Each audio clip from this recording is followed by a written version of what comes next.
Selamat pagi dan shalom, saudara-saudara yang Tuhan kasihi. Senang sekali berjumpa dengan saudara-saudara pada awal minggu yang baru ini.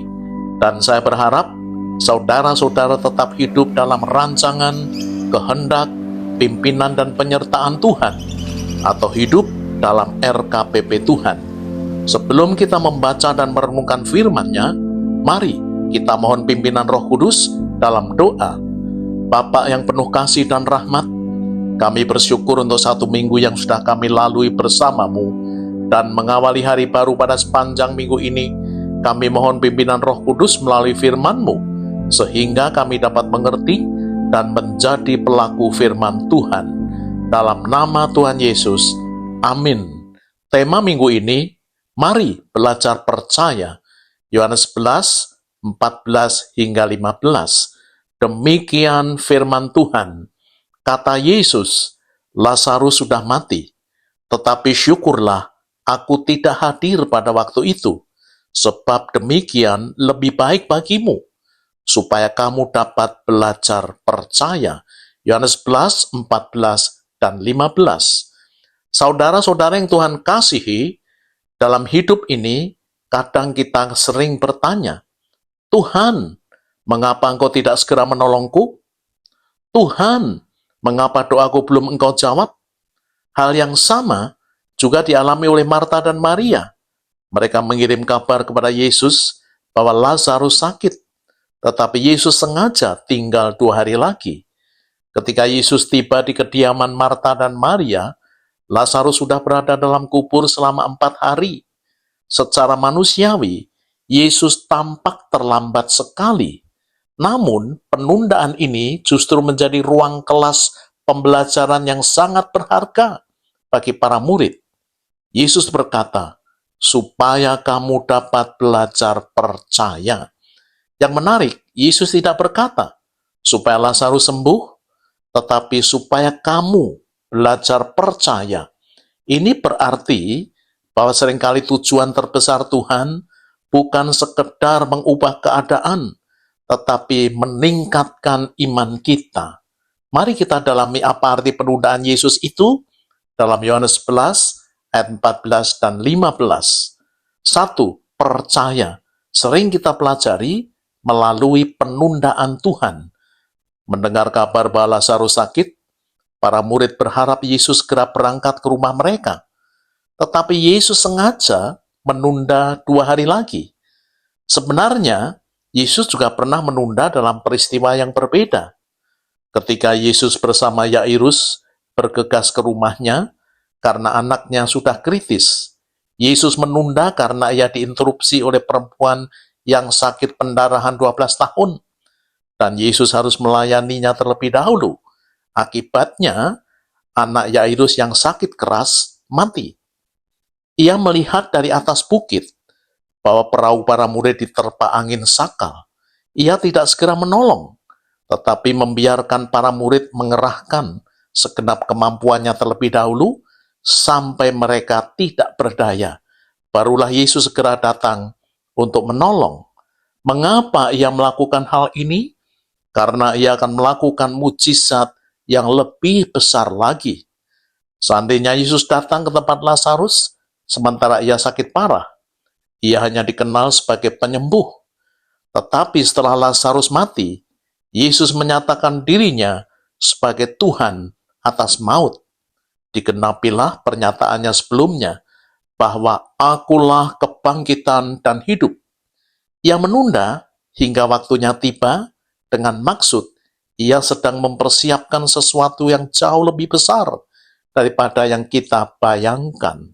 Seringkali penundaan Tuhan adalah proses pendidikan iman. 2. Percaya berarti tetap mempercayainya ketika keadaan bertentangan dengan harapan. Bagi Marta dan Maria, semuanya sudah selesai. Lazarus sudah mati, harapan sudah hilang, kubur sudah ditutup. Iman bukan berarti menolak kenyataan. Seringkali iman justru bertumbuh ketika semua andalan manusia hilang. Saat itulah kita belajar bersandar dan mengandalkan Tuhan. 3. Percaya membawa kita melihat kemuliaan Allah. Di awal peristiwa ini Yesus telah berkata, penyakit ini tidak akan membawa kematian, tetapi akan menyatakan kemuliaan Allah.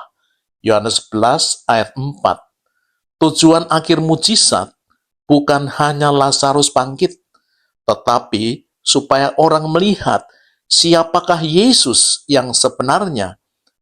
Demikian pula dalam hidup kita. Kadang Tuhan mengizinkan masalah yang besar agar kita mengenal pribadinya lebih dalam lagi. Kita mengenal Tuhan sebagai penolong ketika tidak ada pertolongan, penghibur ketika hati kita hancur, penyedia ketika kita kekurangan, kebangkitan dan hidup ketika semua harapan mati. 4.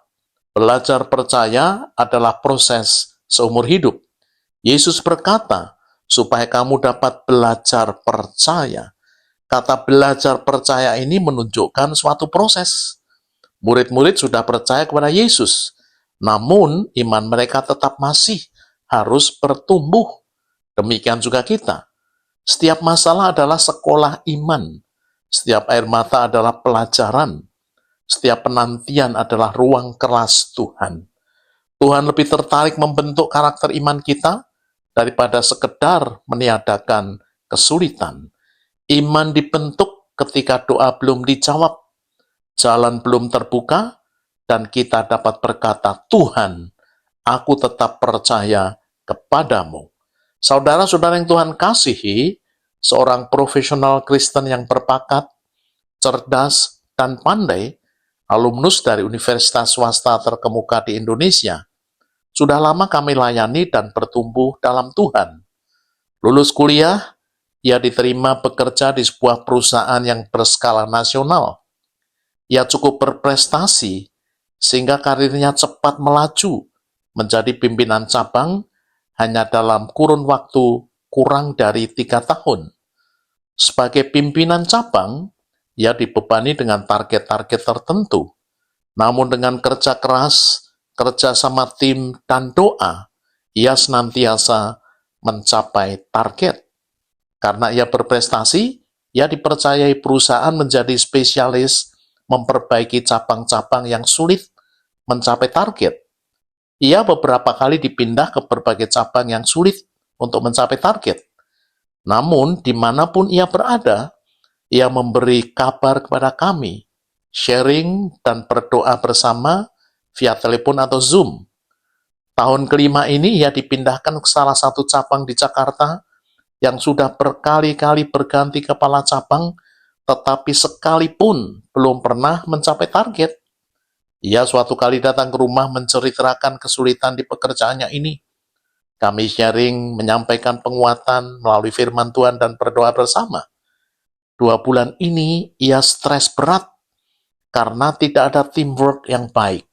Setelah ia amati, ternyata anak-anak buahnya bekerja dengan stres yang tinggi. Melihat hal ini, ia segera konsentrasi memulihkan kepercayaan diri anak-anak buahnya. Ia sering memotivasi, bersama Tuhan kita bisa. Ujarnya, selain kerja keras, kalian harus berdoa agar cabang ini bisa mencapai target. Tambahnya, di tengah-tengah mengembangkan teamwork bawahannya, ia juga menata layout kantornya agar lebih nyaman dengan customer-customer yang datang. Tetapi target belum tercapai juga. Ketika mendengar akan ada evaluasi komprehensif untuk seluruh cabang, ia semakin tertekan karena cabang yang ia pimpin kemajuannya belum signifikan. Ia semakin stres. Kemudian, ia datang ke rumah kami, ia bagikan kecemasannya dan memutuskan untuk tidak hadir dalam acara evaluasi nanti. Saya sudah berdoa tiap-tiap hari, tetapi Tuhan belum tolong juga. Layout kantor sudah saya perbarui, kerjasama tim semakin solid, tetapi target belum tercapai. Saya memang tidak mampu sebagai kepala cabang, ujarnya dengan putus asa.